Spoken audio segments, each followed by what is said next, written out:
It's time for bookkeeping, beer, and BS. Here's a question for you before we hang her up. Yeah. Okay. I got people funneling in, so it's gonna get loud in here.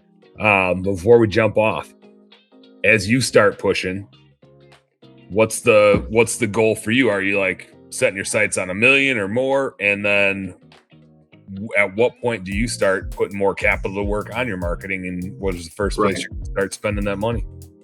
Well, so I don't mind talking about the numbers. This year we did 250. That was double from last year. Mm-hmm.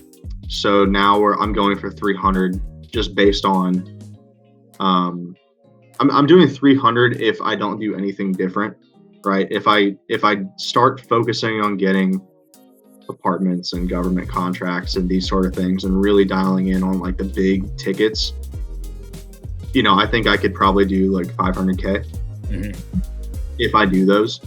The biggest bottleneck is definitely it's definitely lead flow, as well as I find it hard to I don't want to have like a helper that runs around with me. I want somebody who's autonomous.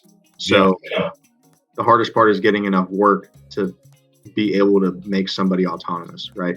Mm-hmm. So it's definitely more so like going to be more boots on the ground type things. I think like my marketing is mostly I don't want to say it's capped out, but I find that my ROI for Google ads and Facebook and all these other, like, put in $1, get 5 back, most of the time in my market it's 1-to-1. So if I want to keep a tech busy, I guess that's fine, but I'm more so interested in staying profitable throughout the whole thing. So I think it's more so like making connections in my local market, as an owner, and getting these bigger contracts and bigger jobs that we can do one job and make what we could do in 20 or 30 jobs, right?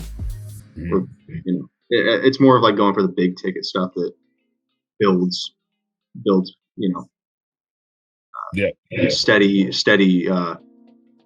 steady work.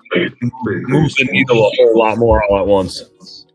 Right. I mean, that's what it seems to be, right? Like I have the residential basis, which is like, if you're a guy starting out like from ground zero, that's kind of what you need, because unless you have two massive trailers, like you can't really do apartments. Like I'm talking like apartments that are like 5 stories and like 1,000 units, right? Mm-hmm. You can do like these smaller ones, right, by yourself.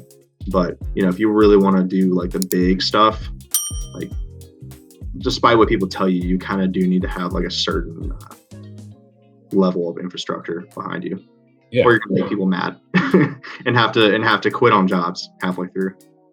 Yeah. That's when you bring in the reinforcements. That's when you call some big guy in your area and say, "Hey, I screwed up. I need you. I need your help, bro." Yeah. Pretty much break you out of jail. Yeah. and don't get don't get litigated by the company that owns the apartments. Yep. That's just what I imagine happens in my head. I've never been in that situation, hopefully, but I imagine it can get pretty ugly.